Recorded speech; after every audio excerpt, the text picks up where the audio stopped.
Oh, yeah, yeah. Whoa. Is that who I think it is?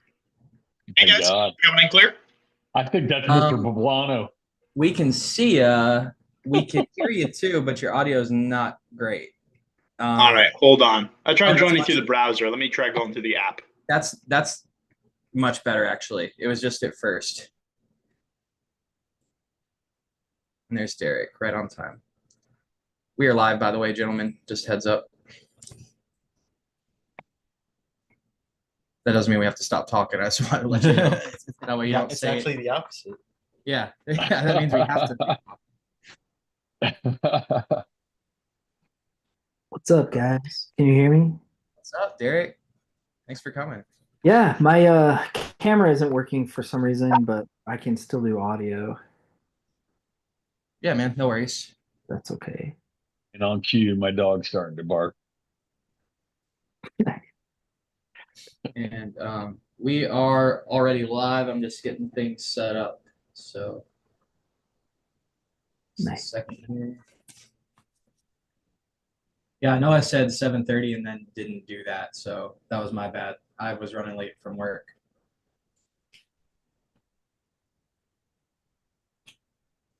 Hey, we still got him before 8, so Yeah.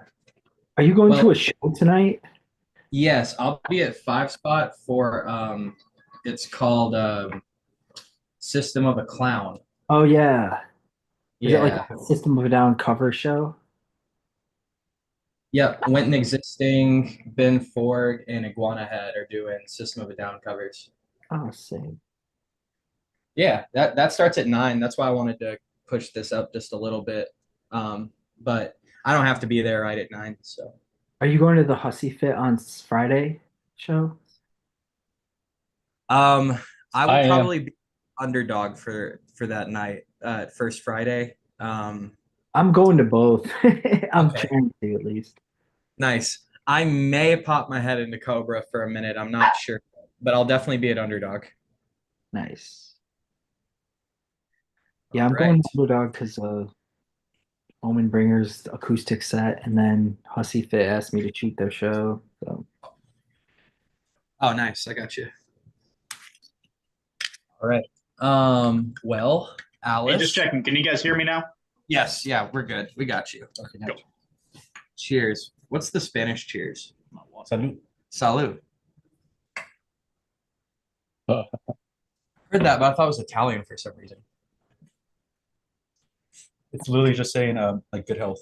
Oh, Like basically to our good health here. hey, yeah. As we poison ourselves. Yeah, funny how that works. Yeah.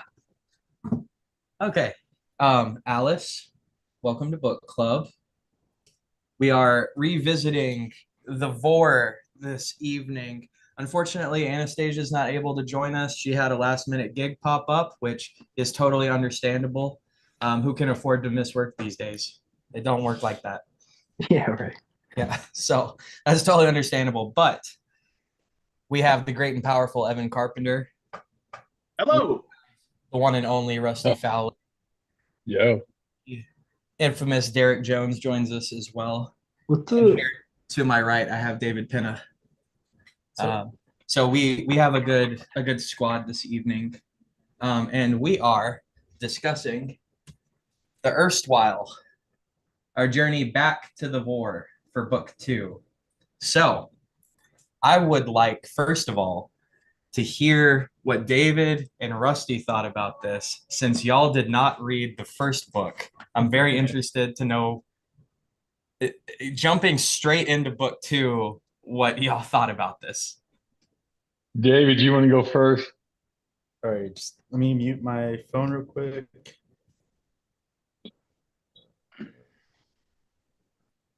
You go first, Rusty. All right. I have an attention span that's about this long. So when you said it wouldn't matter if you read the first book before we did the second one, you were exactly right. And I struggled all the way through the second book because it is so long and there's kind of intertwined storylines running, and I was lost about half the time anyway. But I think I got the overall gist. But it was kind of interesting. I don't think the first story would have mattered at all to me, honestly. Yeah. I it is such a when we did the last episode, Anastasia was saying that because I think she knew the author. I think is that right, Derek? Yeah, she was friends with him. Yeah. And she was telling us last time that he did not write a like an outline before. Like it's very like free form writing style, if I'm remembering correctly. Which makes a lot of sense because it's not to say that this series is disjointed. There is like a continuity to it, but it's hard to most of the time, especially when I'm reading like a fantasy series, I can kind of predict where it's headed, and you start to develop this pathway of where it's headed. And what's really cool is when your expectations are thwarted, right? It's like it goes a direction you weren't expecting. With the Vor, I don't even have like a pathway of where this is headed at all because like I have no idea what this madman is planning. Um, so that's what I meant when I said it's probably not super crucial that you read the first one. If you liked Erstwhile, I definitely recommend going back. But because of how he writes, um, I would say I was almost just as blind as y'all were going into it. But what were your thoughts? Well, first I have a few questions. Like, since you've read it, what's the time jump between the first book and this book? Okay, question. Um, Evan and Derek, correct me if I'm wrong here, but I want to say it's pretty immediate after the Yes. first one. Yeah, it is very immediate. It just kind of literally transitions to from like one section. I mean, yeah, there are time jumps, but I Okay, and my personally next question is how old is Ishmael? Oh, isn't he in the sorry. 20s? I don't think it's Sierra and Derek, but you broke up for a second. What'd you say? My next question is how old is Ishmael? Can you all hear us? Yeah, I personally imagine him to be probably like I think Derek said early 20s. I think that sounds about right. I Okay. think a lot of the first book was him kind of growing up in a very strange environment, and by the end of it, he was kind of a man. I think that was part of his journey. So I think this is just kind of continuing that. So yeah, I'd posit early 20s. Okay, Yeah, cool. I think because also like a couple of the characters age at different rates too. Is Ishmael one of those kind of guys? yeah, he was one of those. That's why. Because I think in this book, it was mentioned that he had like a rapid growth. I just wanted to know how rapid that growth was. I think fairly rapid. Yeah, if I recall, the first book was over the span of not too long, but he went from like a little baby to like a man. Yeah. Okay. Yeah, that's right. Yeah, I apologize, Derek. As soon as as you started talking, it cut out, but I don't think it was your end. I think it was my computer. Um, It's all good. yeah, but yeah, it was pretty close to right after the end. Because what I remember about the end of the Vor, um, the Williams guy, he was being tortured by what is it, Nebsuel? Yes. And it's this brutal torture scene. He's like trying to extract information from him that he just straight up doesn't have. So it's the interrogation's not going well, but it's not going well for the person that's being interrogated either. Um, and then I can't remember his name. Oh, Sungali. Sungali is a ghost that's holding the bow. And so that's how Erstwhile starts. Is it's just a floating bow held by a ghost, which is such a like I love that image of just this bow made of bone and like sinew just floating through the air is such a great image. Yeah. I Did you? agree. I've always liked that the imagery they use too, especially like in the first book and the second one. A lot of the characters will kind of fire an arrow, let it sail, and then just walk to where it goes. I love that kind of idea. Yeah. I mean, Like it's leading them. it seems like a lot of the characters were kind of like the force itself has kind of like a fate decided for everybody, and it's kind of like pulling everybody along. And like you said, that bow is almost like what everybody's going through. They just don't know it. They're all like following that arrow. Mm. Yeah, Yeah. definitely. Yep. Yeah, that's how it was in the first book. Is he? It's a bow and arrow, but it's not a weapon. He like spins around and fires, and that shows him which way to go. Because the way the first book starts is he gets very specific instructions from his wife about what to do with her remains after she dies. And what he does is he makes several things out of her body. Like he makes a bowl out of her skull, and he uses several of her bones, and I think even like tissue and other stuff to make this bow and Oh arrow. yeah. Um, so he's kind of guided by her spirit in a very literal sense with the bow. It's like a divination kind of. Yeah. Um, but yeah, okay. So what did y'all like the Erstwhile? Yeah. Okay. What about you, Rusty? I thought it was good. It was extremely long. It's a pretty long I, book. I mean, I did the audiobook and it was like 15 hours. I told David when I saw him last week, it's like, holy crap, man, this is a long book. I said, I've got a lot to listen to before the week's out, but yeah, I thought it was interesting. It was difficult for me to follow, and I think a lot of that was difficult to follow just because the storyline jumps around, but two, because most of the time that I listened, I was actually in the car, so it wasn't like I could jot some things down or whatever as I was listening to it. Um, but yeah, overall, I thought it was very interesting, and I don't want to jump way ahead, but the ending was extremely interesting to me. Yeah. So, Yeah, because and I'll leave that alone for a while. I'm assuming the third one's probably going to do something similar, where it's just going to start like right after this one, because there's a Yeah. lot of like plot threads that were just kind of like left open. Like every Yeah. single character pretty much had a thing where they still have like questions and no answers. Yes. There's a lot of Yeah. loose still. Yeah, because I remember reading it and I'm like, okay, I'm about to finish this, but there's still so many things unanswered. How are they gonna tie everything or whatever? Yeah. You know what I like about the series is Ishmael and Gertruda and the other chick, I can't remember her name. Serena?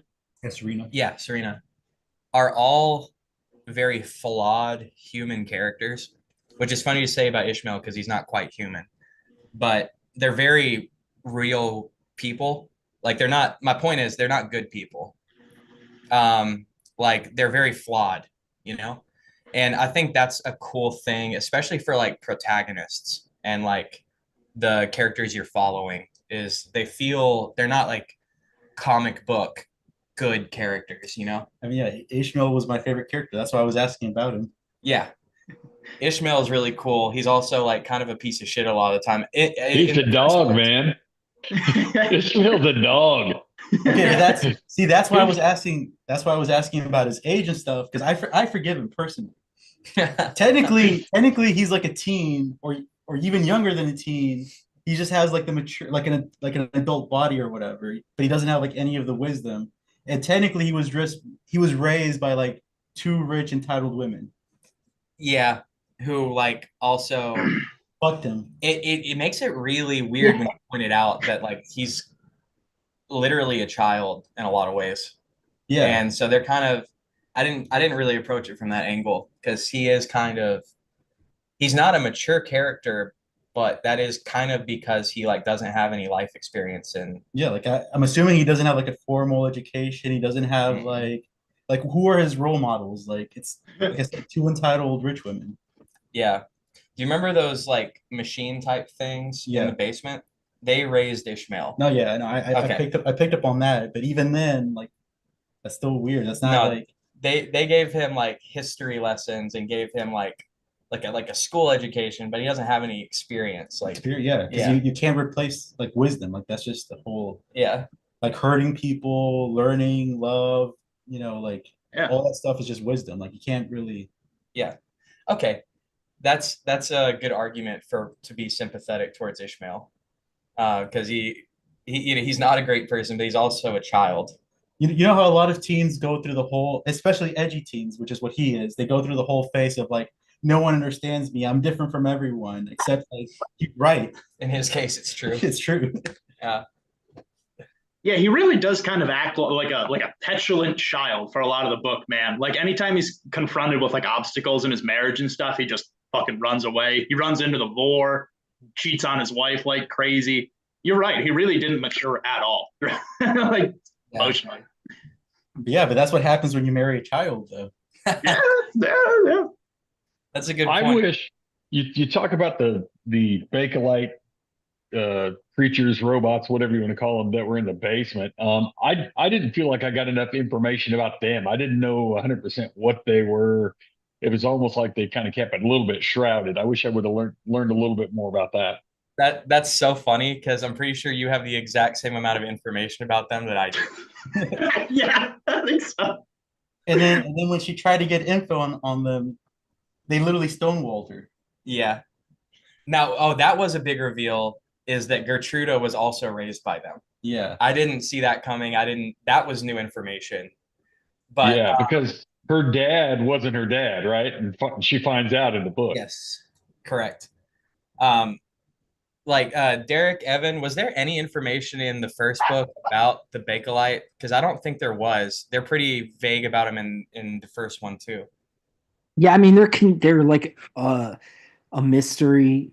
You just kind of like okay, so like I was just thinking about it when you read the first book, I kind of thought they were painted as almost like these villainous type creatures who, while they raised Ishmael, I didn't I it kind of alluded to like them being these like bad entities, but as the book progresses, I mean I mentally can't distinguish between the second and third book, but I feel like as you get to know them, you realize what they were doing was in the best interest of Ishmael. But um, I don't know. They just kind of, like like the one that one was killed in the first one. Hmm. I can't remember the name. Um, but one of them was killed at the end of the first one or in the middle of the first one. But he was raised by them for a certain reason, and you find out more about it as the story goes along. Okay. Yeah, that might be a book 3 thing. Okay, gotcha. If Yeah, I may, in the um, first book, Gertruda smashed one to bits. Yeah, that's right. Yeah. She, yeah, she And just, then yes, exactly. Okay. And as you said, she found out she was raised by them yeah, and doesn't make that mental connection. And I think as the story goes along, she starts feeling terrible about what she did. okay. Sorry, Evan, what were you gonna say? oh no, no, you're good. You're good. My bad. I was gonna ask. So I don't want to spoil anything for the third book, but I was thinking these Valdemar brothers might have something to do with things. These like miraculous inventors that just kind of appear at the end. They are like I'm sure we're okay with spoilers by now, but they built the guillotine that kills Ishmael at the very end Right. there, and it seems like they are like really like intricate inventors. You know, I'm excited to see maybe if they play a part in this. That will be interesting to see. We can definitely theorize about it. Just Hmm. don't confirm any theories, Derek. But Yeah. that will be interesting to see how that plays out. Okay, so on the ending, which is one of the big parts of this book, the symbolism, because Adam is a living character in the world, but they enact this ritual, how they perform their executions, uh, is to execute Adam in a ritualistic, symbolic way, um, which is an interesting thing. I wonder what Brian Catling's like intention with that was. Like if he's trying to make a point there, or is there a message to that? I wonder. What do you guys think about that? About Ishmael's death? Well, the tie was always back to the garden, right? And Hmm. I kept thinking that you know there was going to be something odd about Ishmael in the garden. Um, and please correct me if I totally missed the point. But I feel like him being a dog and him fathering people, and I mean that's what led to where he ended up. The most intriguing thing to me about the execution was actually what was said before the execution, when they're talking about the tree of knowledge was in the garden, and and of course there were guardians there and the whole business. But when they said that the tree of knowledge wasn't for man, the tree of knowledge was for the trees. Yeah. And that out of the entire 15 hours, that statement was the thing that went, oh, I love that. And That so did hit. That so that hit. was the thing that hit home for me. And it was like, oh, that was kind of interesting. And I don't even know that I fully understand what it means. Hmm. I don't know. Somebody helped me with that, but that was a statement that stood out prior to the. I think it was just prior to the execution. They were talking about what the tree was for and everything, but but I don't know. That's what stood out to me. I think the execution style is very interesting, and how it becomes the kind of downfall of man ends up being the downfall of whoever's in the guillotine. Um, but I don't know. That was the line that stood out to me as the go-to line for the book for me. That stands out more than any other. So help me understand that. Um, yeah, again, it's such an interesting, weird series that I don't really have any more context or information than you do. I also I don't know that except maybe that statement is what it is. It was for the trees, not for people. If there may not be anything deeper to it than that. Just it's off limits for man. It was there for the garden itself, maybe. Yeah. May I? So Adam is a character in the first book, but I don't remember his kind of story thread too well. Derek, can you help us out here? What part did Adam play in the first book? Trying to remember. There's so many fucking characters in the story. I know a little bit about that. Yeah. So Adam was it is like canonical Garden of Eden, basically. So Adam was the first man in the garden. And then when they get kicked out, I actually don't know if he fathered the rest of people. I would assume so. But his character arc is he's been alive all these thousands of years.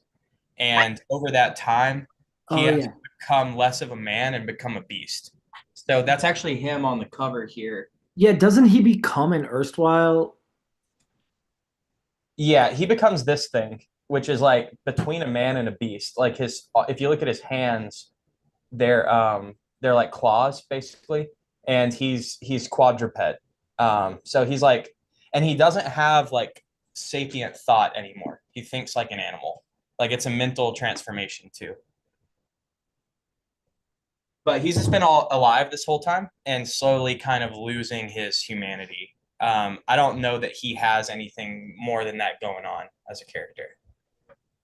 Yeah. Yeah. Okay. Cool. He's like a symbol. Also, I think I also wonder. So that whole execution thing, right? So you have Adam who's being executed, but does that make the prisoner, Eve? Ooh. Like inside of the suit? Yeah. That's interesting. We don't really hear about Eve in the Vor series so far, I don't think. No.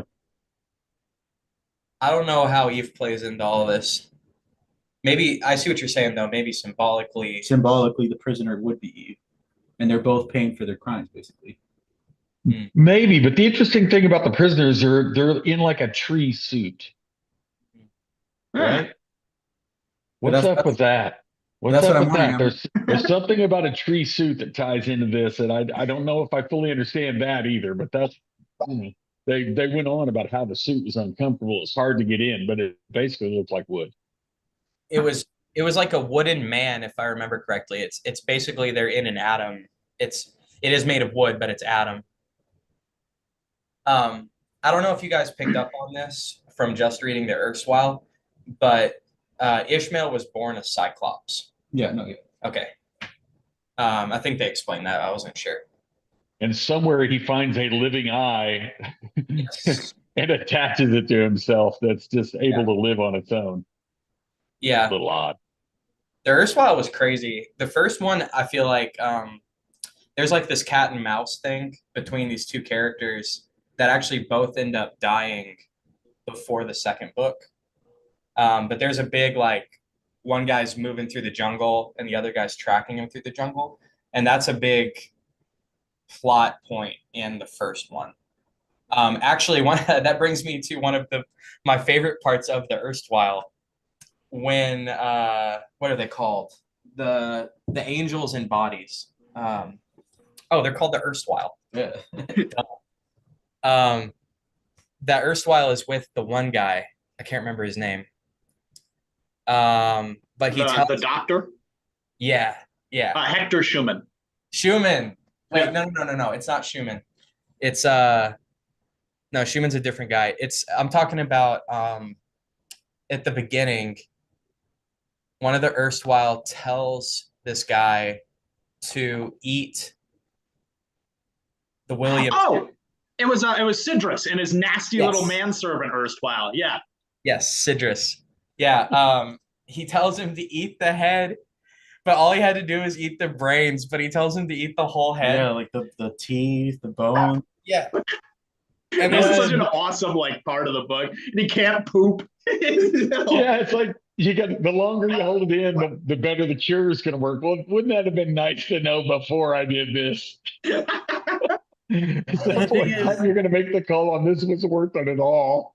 And even that, even the holding it in was probably BS too. yeah. Yeah. Oh man, Brian Catling's such a mad lad. Like what a fucking lunatic to write that. I love it though. It's like that part's disgusting and like who would think of writing that? That's so crazy. Because another good troll he pulls is towards the end when Ishmael is like trying to go to his lover or whatever, where it kind of like plays those two parts right next to each other, where they're written almost exactly the same. Yeah. Where it's like the killer and then Ishmael. Oh, then he transitions to Ishmael comes here 3 hours later, and then plays exactly the same until. Yeah. That was cool. Because even at first I was like, wait, am I tripping? Did I like somehow like loop myself back into this? Am I reading the wrong part? Yep. I did the same thing. They actually that's like the most like jumps out at you part, but I feel like a lot of these chapters kind of do that where it's like comparisons. They'll either be like a huge contrast, like this is love and this is hate or something like that, or it'll be like this is the same thing happening in multiple scenarios. Yeah, because another example would be the actual execution with the whole Adam thing.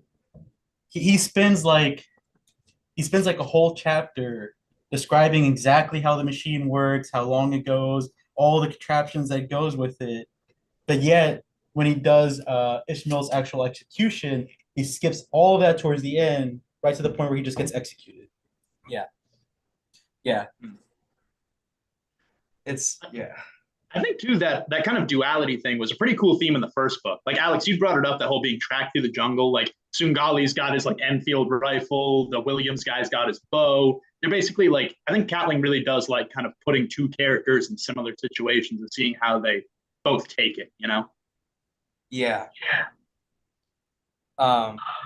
Yeah, just lots of side by side stuff. Yeah, like the priest, because the priest has to write the message, but Mhm. his version of it is like terrible. He's just kind of being bullied the entire time. That part was great. But then the other guy who has to write a message, I forgot his name, the Jewish philosopher, Schumann, he has a better time with it. He actually has like a friendship with his partner or whatever. Because I forgot his name too. His erstwhile.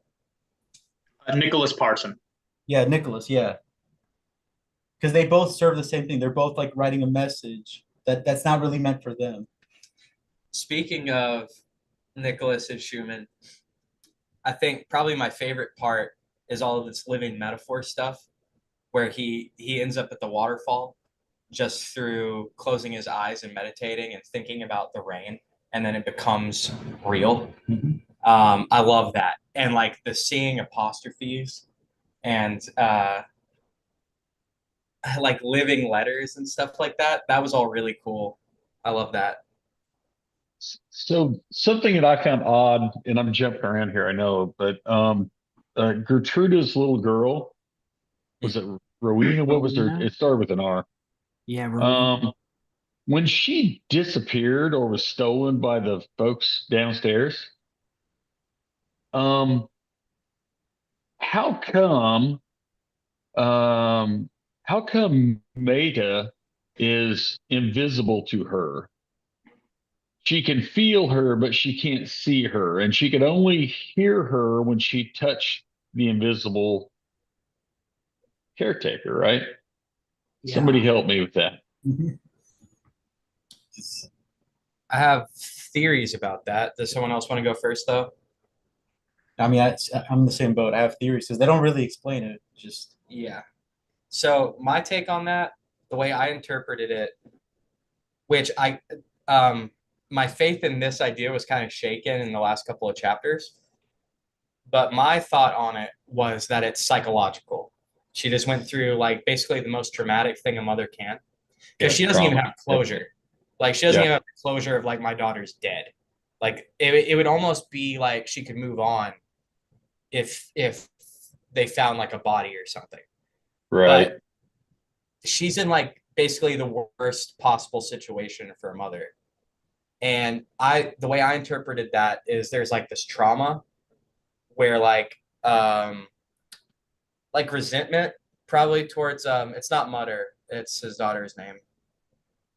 Um but she's got like almost, even if it's not conscious, a sort of resentment, or just like is totally alienated to the babysitter of the baby.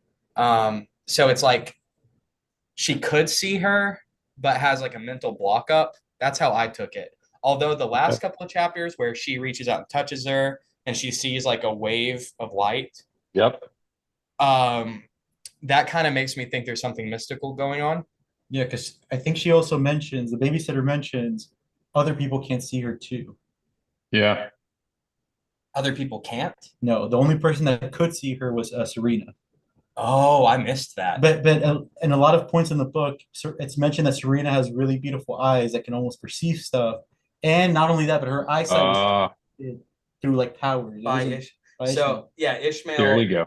book had this healing ability, Yep. and she was blind, Yep. and then they fucked, and she woke up and could see. So maybe she's able to perceive like stuff like that. Okay, I missed that, so I didn't know that other people couldn't see.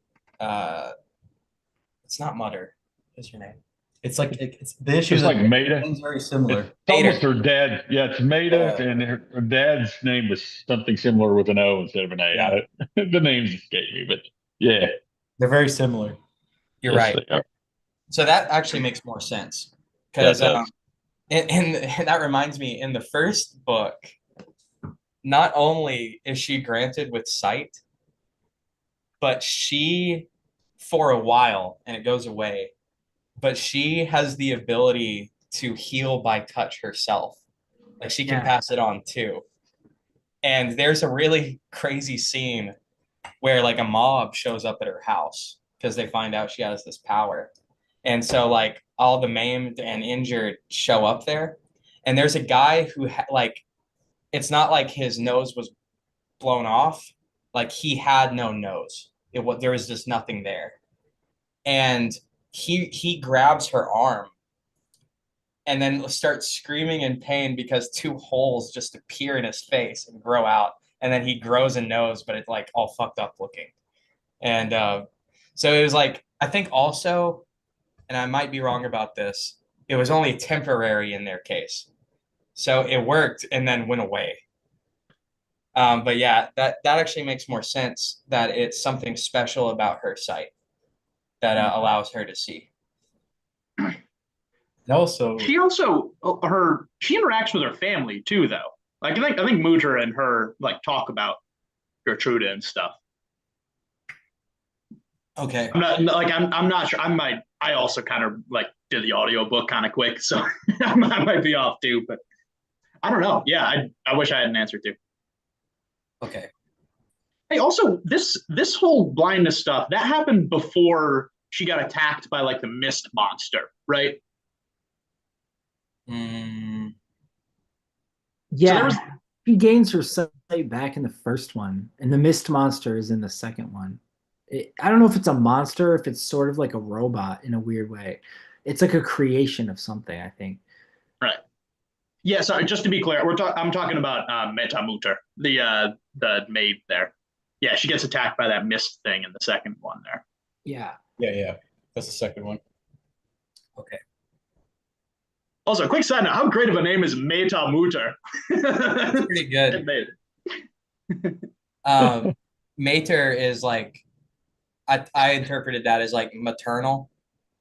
Like she is the one who like raises. So it's like one of those names that's like if you look at like biblical names, it's like we know these are stories of parable and fiction because part of well for a lot of reasons, but part of that is the characters have like fitting names for the role they're playing.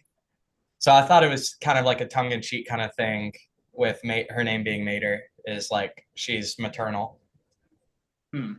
Yeah. And her dad, Mutter, is one of my favorite characters. Yeah. He's such an interesting character. He's awesome. He's so dependable throughout like everything that happens. Dude's a real one. Yeah, Doesn't he kill someone in the first one, or is that the second one? it's in the first one. Yeah. That was an awesome scene in the way it was written. I liked just the fact that he just bashed that dude's brains in. Yeah, It yeah, also did kind of lead to the second book too, because he killed Hoffman, the guy that was controlling the Limboya, and I feel like they kind of Oh lost yeah. their grip on that. yeah. Oh my That's weird because it's odd that if he killed somebody in the first book, seems very strange to me because he seemed almost he was afraid of the women in this, right? When he's interacting, he seems like he's very humble and very afraid, and he doesn't seem like a strong character at all. So it's interesting he killed somebody in the first book. Um, Not that necessarily killing somebody makes you strong. It doesn't, but it just seems very contrary to what maybe the way his personality is portrayed in his interactions when he's trying to get his daughter involved in raising the kid and all that. I think part of that is Gertruda is his master. It's like a Right. status. Yeah, it's Hmm. like he works for his family. In fact, works for her family. And, Right. um, I think that's part of it. Is like he's been in this. I mean, Because it was his father too. His yeah, father like worked for them too. yeah. This is like a generational thing. So Yeah. he's been working for this family's entire life. And not only that, but his family was so happy when it looked like his daughter was gonna like do the same thing. Yeah, Like it's like their entire family is just devoted to this one. Yeah. Because like status in general is kind of like a big thing in the series. yes, Because even the way the atom execution works, because it only applies to like white people. right, right. Yeah, that status and race is a big part of the war. In fact, even with like Schumann gets a lot of shit just for being Jewish as well. There's a lot of that in the war series. Yeah. Definitely. Um, yeah. Well, what was I gonna say? I think if I might say one more thing, I think Mooter's a dude that just kind of knows his place, man. Like he's kind of the serf to this like family, and he just has done everything in service of them. I think even in the first book, the guy he kills was blackmailing Serena there. Yes. Just a just a good dude you want working for you, man. I like him a lot. So he's very much a protector too, then, huh? Ah, Yeah, yeah. Mutter's great. Um, Also, in the first book, the reason when Mater comes to him and asks him questions, and he's very adamant about I can't tell you shit. He, not even trying to, accidentally poked his nose into things too much. Not even trying to really, just wrong place, wrong time, and like just barely broke the rules, barely overstepped. The punishment for that was his son's hands were taken off and re-sewn upside down. Oh, that's why they mentioned his weird arms. Okay. Yeah. So his kid, and like a young kid, like his hands are like this, but like basically you get what I'm saying. I mean, yeah, like our resting hands are like this, His are like that. And so like he can't really get any work. Like and they're like not a rich family. And it's not he can't really even serve, he can't take on his father's mantle the way he should, which I imagine in the third book he will anyway. Like he'll find a way to do it. Because I mean that's what you would do in his situation. You would find ways to still be useful. But I think probably it'll be his daughter takes the mantle mostly. I think one cool thing too is you brought up the idea of names having significance. Like his son's name is Thaddeus. That struck me as like a warrior's name, but he's just made totally incomplete and incapable. You know? Yeah, Kind of ironic. yeah. It's like you said, it's ironic. because they mentioned that he's big too, right? Like he's tall. I don't remember that. I don't remember that being wrong, but I mean, I might be wrong, but I remember him being like he's big because I mean his dad is big too, but like you said, because of that thing, he can't really fulfill what he's meant to be. yeah. Is there He's anything got big shoes to fill. he's got big gloves to fill? Is there anything I'm sorry. Is there anything that you would be better at if your hands were on backwards? No idea. Hanging. I can't think of anything. Alex, that was a loaded question. I mean, So just to be sure, are like in this scenario, are my thumbs basically on the outside of my hand, kind of like this? yeah. Oh, okay. I mean, I suppose Like, picking up a bunch. like this. But even more, Yeah. more though, it would be like almost like completely. Yeah, it's actually more than that. Your thumbs are way out. Yeah, it's crazy. Like that, but worse. Yeah, I can't think of anything. I think just picking up a bunch of small objects like marbles. I think that would be harder because your hands, your hands. You have the thumbs Oh. down there. You can kind of scoop. I don't know. Would no, that wouldn't work. No. Maybe you Alex, could that's where I thought you were going. maybe you could like make tools for him that like make it not that bad. I don't know.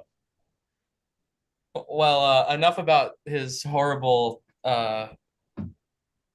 it's not a deformity. I mean, technically, What is it? A curse. It's a mutilation. That's what it is. Yeah. Absolutely. Anyway, enough about that. Do y'all have a favorite character? I mean, I already mentioned mine, Is it Mutter? Ishmael. Ishmael. Okay. I kind of hated Ishmael into the second one. I mean, I liked the Gertruda storyline. I liked, I mean, like there's like the part where the kin were explaining like why they took Rowena and explained to Gertruda that she was was raised by them, but she forgot. And then they explained that the reason that the Limboya are the way they are is because they drank from the water that comes from the well that feeds the tree of life. And it said that caused them to become zombies. And it's like the water of absence, they call it. So it causes them to forget who they were, anything about them. They just become these like zombie creatures. I don't know if you remember that part. But it was when she was like asking them why they took Rowena, and they told her that Ishmael's not the father of Rowena, that they impregnated her while she was asleep. Yeah, that was pretty nasty. I remember that. I don't remember the water of absence part, but I do remember the part where because they don't understand why that's really fucked up that they did that. I remember that being a thing. Yeah. Like they think it was like they said it like what us taking the child was in the best interest of the child. It doesn't matter what you want because the father of the child told us to take the child and protect it, kind of, you know. Okay. So, okay, that's interesting. So I imagine that in book 3, we'll get more of this tie with Gertruda and the Limboya. That's interesting. Yeah. Would you say Gertruda is your favorite? Uh I don't know. I think Nicholas was like my favorite in the Schumann storyline where like he starts off as like this, I don't know, like absent-minded goofy character and he evolves into something amazing as the story goes along. I think the whole Erstwhile thing where they have to bury themselves and they keep doing these weird things and you think it's funny at first, but as the story goes along you realize like how amazing and magical these like they're like basically fallen angels really. Mm. I think from Yeah. what I remember. Yeah. Yeah. The back of the book actually says that they're angels, I think. Yeah. Failed guardians of the tree, right? Yeah. They Um, didn't. They yeah, didn't do the. Nicholas. They didn't do the job. Nicholas is a great character. Rusty, Evan, do you guys have favorite characters? As much as I didn't like Ishmael, I think that's yeah. I mean, there's still a storyline there that's kind of interesting. And why does he pay the ultimate price at the end if the things that you were led to believe, which he is the father and all that, were not necessarily quote true? Mm. Yeah. It's not exactly fair what happens to him. It's one of those things where I don't have a lot of sympathy for him either, though, because he's not, I mean, he's just not a very sympathetic character. Like, Yeah, but he he's was not an easy framed for character. murder. Yeah. Yeah. I mean, yeah, no, what happened to him is fucked up. He's just not a character that's easy to have sympathy for, I'd say. Yeah. Not like the worst character in the book, but he's not the best character. That's again what I was saying at the beginning. Gertruda, Serena, Ishmael are all very flawed, realistic people, which I think makes them good like well written characters. Let's say Yeah, but he's not a person. he's not a person, You're judging him by person standards. But he's not a person. but he's like a baby in a human suit, basically, Yeah, or a cyclops. like okay, people can try to judge him for like not being a father when supposedly he was a father, etc. But he never had a father. He doesn't know like You're making a lot of good points. he You're doesn't making a good know he argument. doesn't know what that means. He doesn't even know what his parents are, like what his like own. You Yeah. know, maybe I should be more sympathetic to Ishmael. Maybe you're right. He went through a lot, and he doesn't know shit, and he's basically a child. And then he had to pay the ultimate price just for wanting to find out for like for knowledge, which is what Adam was punished for. Oh shit! I didn't even think about that. Yeah, that was his whole like actual like storyline. His whole storyline is he wanted more knowledge, and to get that knowledge, he had to become more and more human so he could like actually be part of humanity.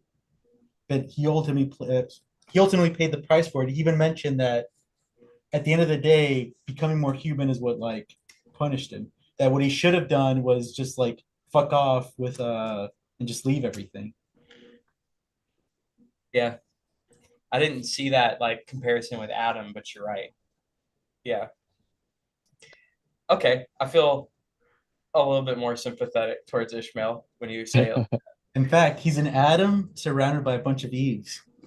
Oh shit! Oh, Whoa! now we're cooking. Let him cook. I mean, despite saying all that, yeah, he still is a piece of shit though. But He is, but there's a reason. Like, Yeah. yeah. Okay. Fair enough. Evan. All right. Speaking of pieces of shit, I got two favorite characters. First one's just a quick throwaway. I really liked Worth, the South African like mercenary that Ishmael brought into the jungle with him. I thought he was cool. I mean, I just like a badass like adventure character like that. But really though, my favorite character, dude, I loved Sidrus. Man, he's just a nasty, horrible little freak, and I couldn't get enough of him. He starts out as this like evil wizard with his familiar, and then he becomes like a scary assassin. I thought his whole thing was awesome. Wasn't really in love with him murdering that woman in such a horrible way, but I mean, he's the baddest guy in there, I guess. It's a well-written villain. I hear you. Big time. He's also the one that tortures Williams to death, right? It was either him or Nebsuel. Fuck. Sidrus is the bad one. Nebsuel was the original one. I think he wasn't like completely bad. He's the one who gets killed, right? In the first one, I think. Nebsuel's still alive, I think, right? Oh, Is that right? I think so. Yeah, because he did the surgery to the Sholi. Yeah, didn't he? Isn't he the one who gave Ishmael the second eye? Yes. Then he's the good one, and Sidrus is the bad one. Yeah. Yeah, he's the bad guy. He got I think he got cursed with leprosy at the end of the first book too. Did Sidrus kill Nebsuel? No, but he's planning to. That was his next like target. That's right. Nebsuel is still alive. yeah, Yes. he wanted to get Yes. revenge on both of them. That's right. Dude, he's next on his hit list. So is that going to be in book 3? That's what it is. Nebsuel poisoned Sidrus in the first one and gave him Yes. he gave him like this illness and like mailed him the cure. And so he's got or like a pigeon or something. So he's like, you gotta leave right now, dude, because you gotta rush home. Otherwise you're fucked. Which is why that's right. That's why he has to eat Sir William's brains. Yes, he's trying to regain his old self. Yeah. Yeah. And that's why he's after Ishmael and Nebsuel. Exactly.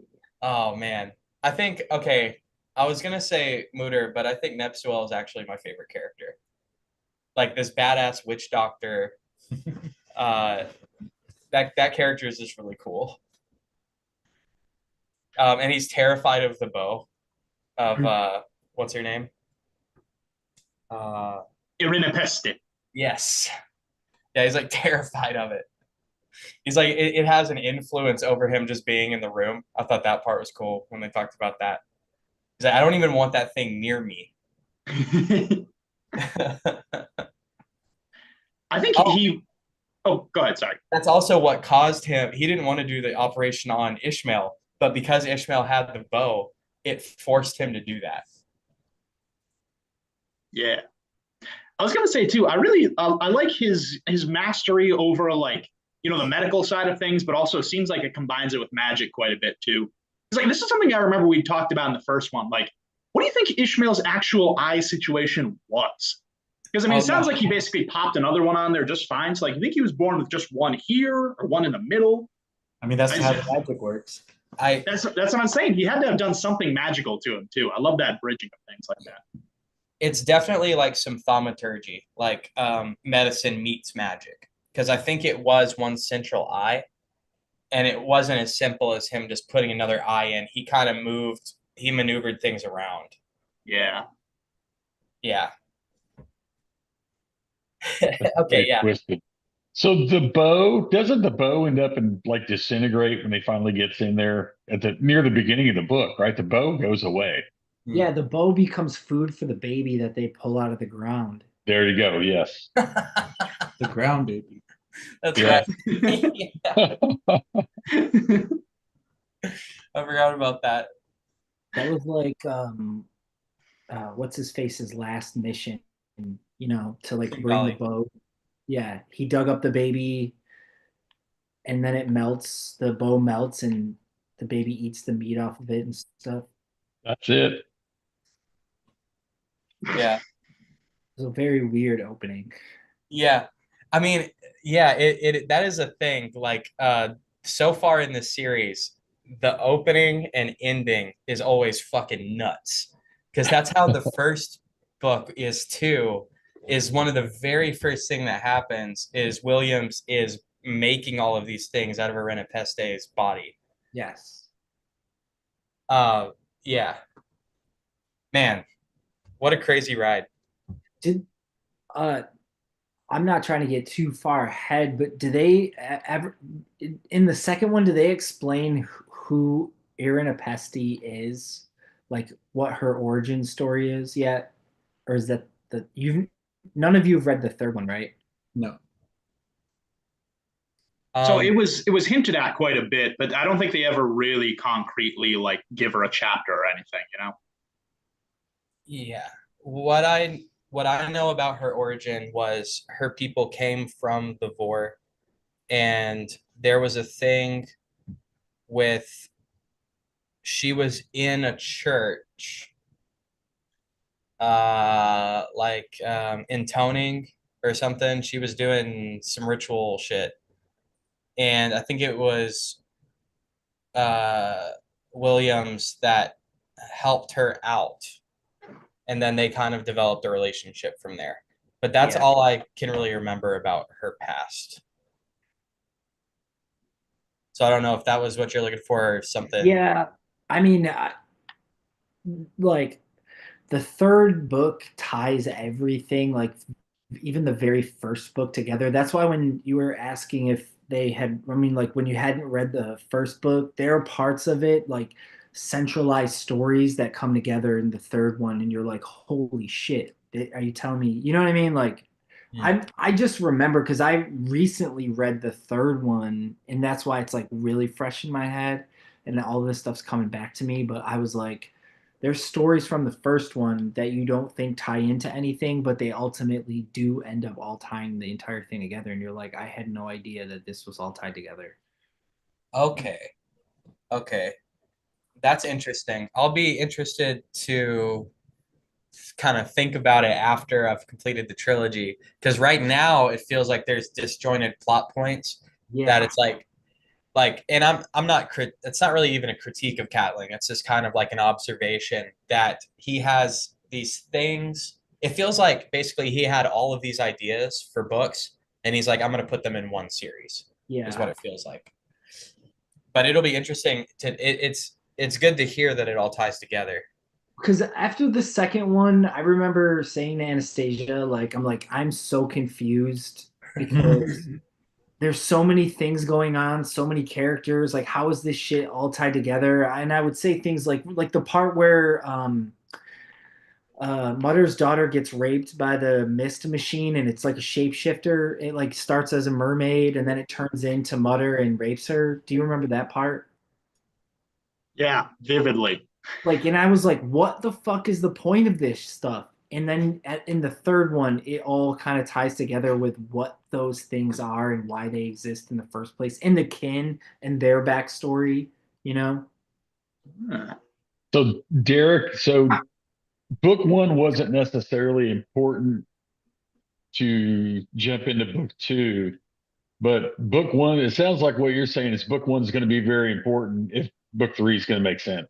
Yeah, but yes, because you'll like, for me, the first part, the first one, it talks about Ishmael and it builds up like him as a character, leading into the second one. But I definitely feel like there are storylines from the first one that if you read the third one right now, you'll be like, wait a minute, who is this person? Because they never get mentioned in the second one, but then they come back in the third one, and you're like, oh, damn.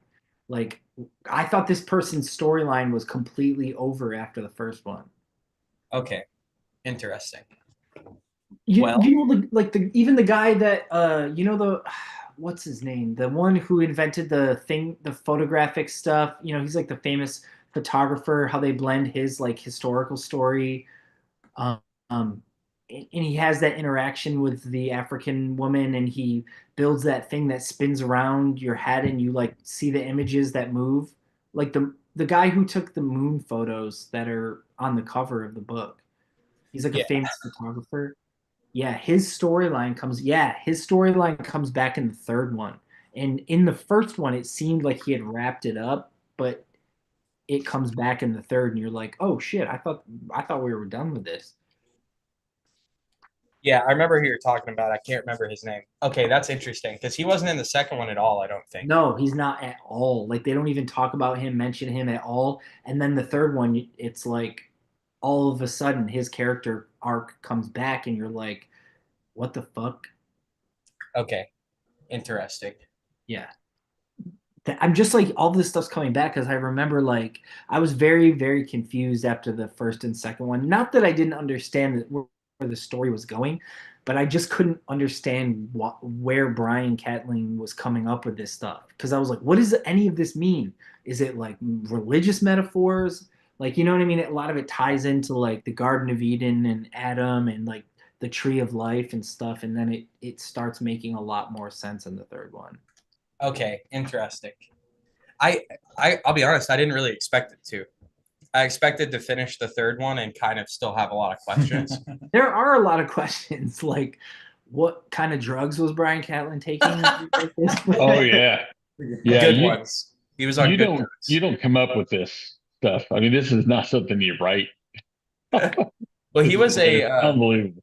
He was a famous sculptor, if I understand correctly. He was mostly known for that. And then also did this fucking crazy fantasy series we're reading. He always would like when I talked to Anastasia and she started showing me pictures and things that he had sent her, like the idea of a Cyclops too. Ishmael, like I always think of a Cyclops having like one big eye, but he said that it was always one small eye in the middle of his face.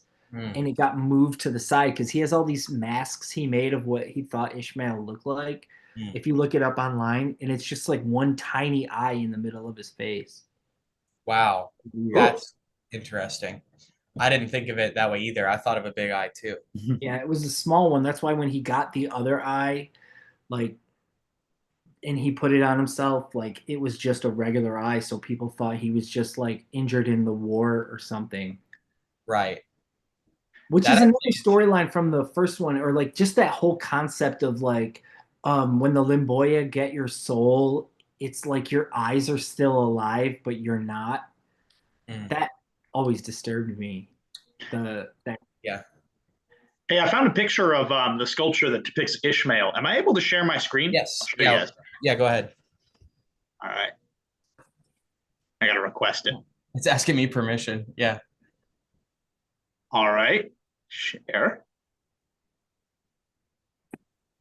Share. All right, can you guys see that? Yes. Oh God, yes. That's horrible. Yes, exactly. That's what he thought Ishmael looked like. Oh my God, that's horrible. By the way, that eye is placed where the pineal gland would be. Oh shit! Ooh, nice. Let me blow your mind for a second. Rusty. It's a small eye up here. Yeah. What a nut, dude. What a wild guy. Like even he's like the thing he's doing while wearing that mask, like, oh man. The series is nuts.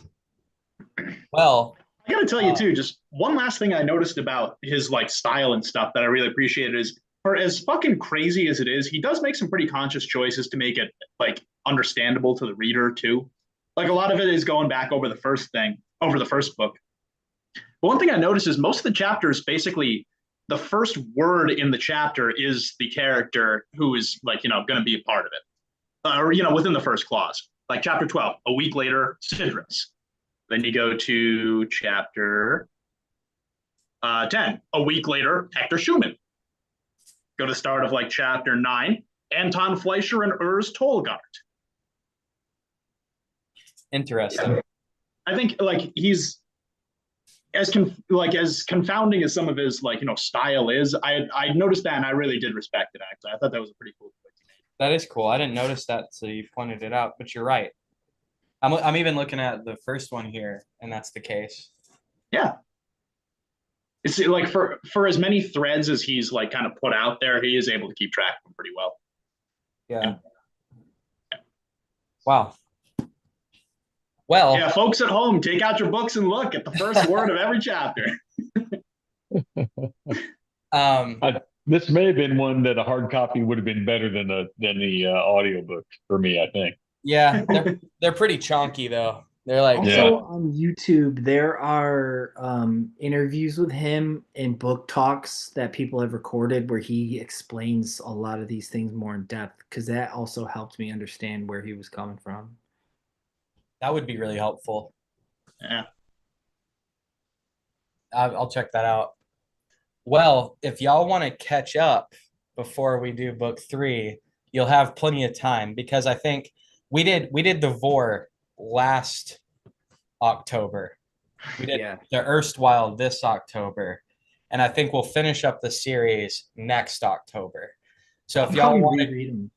yeah, plenty of time to reread Huh? them and read the first one if y'all want to catch up before we do that. I think I'm pretty much talked about everything I wanted to. Does anyone have any closing remarks? Nothing. Thoroughly enjoyed it. Yeah. I don't think I've read anything this strange before. I think it is the record holder for the strangest thing I've read. Yeah. It If seems I'm very disjointed to me, which I think made it harder for me to follow. But it was definitely different. Yeah. If you like it, I do recommend reading the Vor. But it is such a weird thing. This is not something I would recommend to everyone, right? Like it's a very like not everyone would enjoy this. But I enjoy it quite a bit, just how weird it is. Yeah, Um, this is one I'm not going to recommend to my family, considering how many times they mentioned Ishmael's corkscrew penis. Yeah, yeah, he was definitely an interesting character. yeah, physically and emotionally, mentally, spiritually. Well, gentlemen, we did it. We're 2/3 through the Vor series. We will conclude this next year. Thanks, everybody. I'm gonna have to hop off of here and head to 5 spot, but I appreciate y'all for coming. Yeah, see you guys next year. Awesome. Have a good one, y'all. Oh, sorry. One more thing before we go. Next month's book, Yeah. recommended by Liz Collins from Cassette Stress, The Brief, Wondrous Life of Oscar Wilde. I know very little about this, but my understanding from Wikipedia is that this is a fictional story about a guy from the Dominican Republic that is now in New Jersey, and he is like morbidly obese. I don't know much more about it than that. I don't even know how accurate that information is. But Liz swears by it, says it's one of her favorite books, and she hasn't led me astray before. So if y'all are interested, this is what we'll be reading next at the end of November. So yeah, and we'll see you next week, Alice. Bye-bye. Later, y'all. Bye, guys.